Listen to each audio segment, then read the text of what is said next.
Hello praise the lord అందరికీ welcome to lily creation. ఈ వీడియోలో మనం సృష్టి ఆరంభాన్ని గురించి, సృష్టిలో ఏమేమి జరిగాయి, ఈ సృష్టిలో పాపము ఎక్కడ నుండి వచ్చిందో మనం చూద్దామండి. సో స్టార్ట్ చేసుకుందాం. బైబిల్లో ఆదికాండం 1వ అధ్యాయం ప్రకారం, ఆదియందు దేవుడు భూమి ఆకాశములను సృజించెను. భూమి నిరాకారముగాను శూన్యముగాను ఉండెను. చీకటి అగాధ జలములపై కమ్మియుండెను.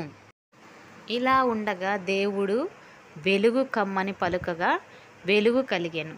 వెలుగు మంచిదని దేవుడు చూచి, దేవుడు భూమి మీద జలములన్నిటినీ ఒక చోట కూర్చి ఆ జలరాశి మొత్తానికి సముద్రములనియు, ఆరిన నేల అంతటికి భూమి అని పేరు పెట్టెను.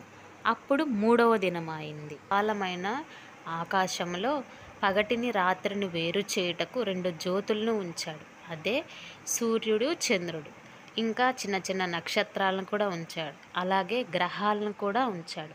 వీటిని బట్టి కాలాలు, ఋతువులు, మాసాలు ఇవన్నీ జరుగుతూ ఉంటాయి. ఈ విధంగా చేసినప్పుడు 4వ దినమైంది.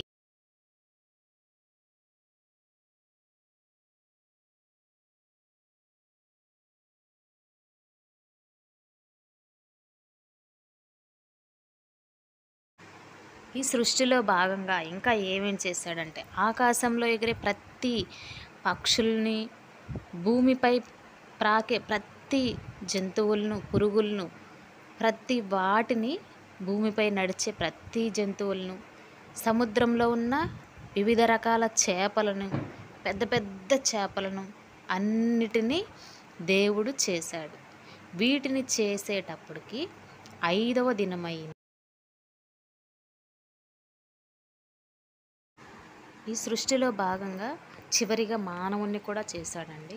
ఈ మానవుణ్ణి ఎలా చేశాడంటే, తన పోలిక చొప్పున, తన స్వరూపమందు, తన చేతులతో స్వయంగా చేశాడు. ఈ మానవుడు భూమి మీద ఉన్న ప్రతి జంతువును, ఆకాశంలో ప్రతి పక్షిని, సముద్రంలో ఉన్న ప్రతి చేపలను, భూమి మీద ఉన్న ప్రతి ఫలములను, చెట్లను, వృక్షములను, కూర మొక్కలను, ఆకులను అన్నిటినీ ఆహారంగా తీసుకొని మంచిగా ఈ భూమిని ఏలాలనే ఉద్దేశం కలిగి దేవుడు తాను చేసిన పనంతటి నుండి 7వ దినమున విశ్రమించాడు. దేవుడు తన పోలిక చొప్పున తన స్వరూపమందు మానవుణ్ణి చేసి, మానవుణ్ణి చేసినందుకు సంతోషించి అతనికి ఆదాము అనే పేరు పెట్టాడు. ఈ ఆదామును తూర్పు దిక్కున ఉన్న ఏదెను వనములో ఉంచాడు. అలాగ ఉంచినప్పుడు ఆదాము ఏదెను తోటనంతటిని పరిపాలన చేస్తూ ఉన్నప్పుడు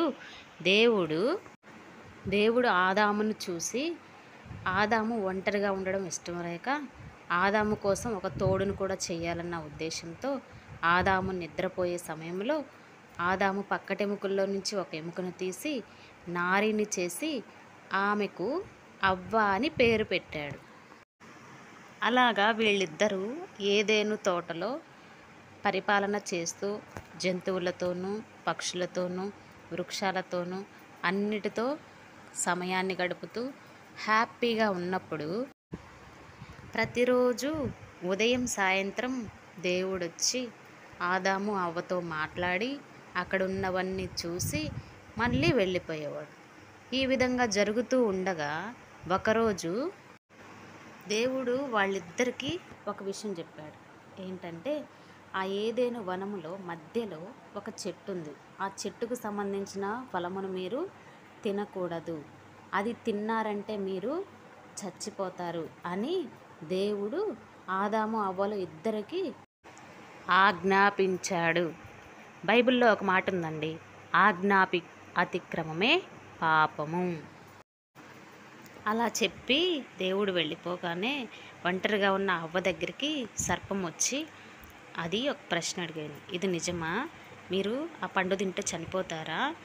అలా కాదు, ఇది తింటే దేవతల వలె ఉంటారు అని అన్నప్పుడు సర్పపు మాటలు విని అవ్వ ఆ పండును తినేసింది. తను తినడమే కాకుండా తనతో పాటున్న ఆదాముకు కూడా ఈ పండు తినమని ఇచ్చింది.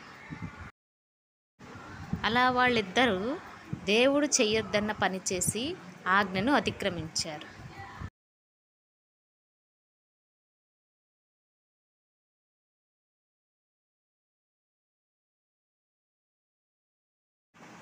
ఆజ్ఞాతిక్రమమే పాపము అని బైబిల్లో ఉంది కదా. సో వీళ్ళిద్దరూ ఆ పండును తిని, దేవుడు తినొద్దన్న ఫలమును తిని ఆజ్ఞను అతిక్రమించారు కదా, పాపము చేసినట్లే కదా. అందుకనే వీళ్ళిద్దరిని ఏదేను తోటలో నుంచి బయటికి పంపించేశారు. బయటికి పంపించి ఆ ఏదేను వనము చుట్టూ ఒక ఖడ్గజ్వాల పట్టుకున్న ఒక దూతను అక్కడ ఉంచేశాడు. అందువల్ల భూమి మీదకి పాపము వ్యాపించిందండి. దీన్ని బట్టి మనుషులందరికీ మరణము సంప్రాప్తమైంది. సో ఫ్రెండ్స్, మీరు చూశారు కదా సృష్టి ఎలా ఆరంభమైంది, సృష్టిలో ఉన్న ఇవన్నీ ఏ విధంగా జరిగాయి, మొదటిగా పాపం ఎక్కడ పుట్టిందో. సో ఫ్రెండ్స్, ఈ వీడియోలో పాపం గురించి తెలుసుకున్నారు కదా. నెక్స్ట్ వీడియోలో మరొక విషయం గురించి తెలుసుకుందాం. Bye, God bless you.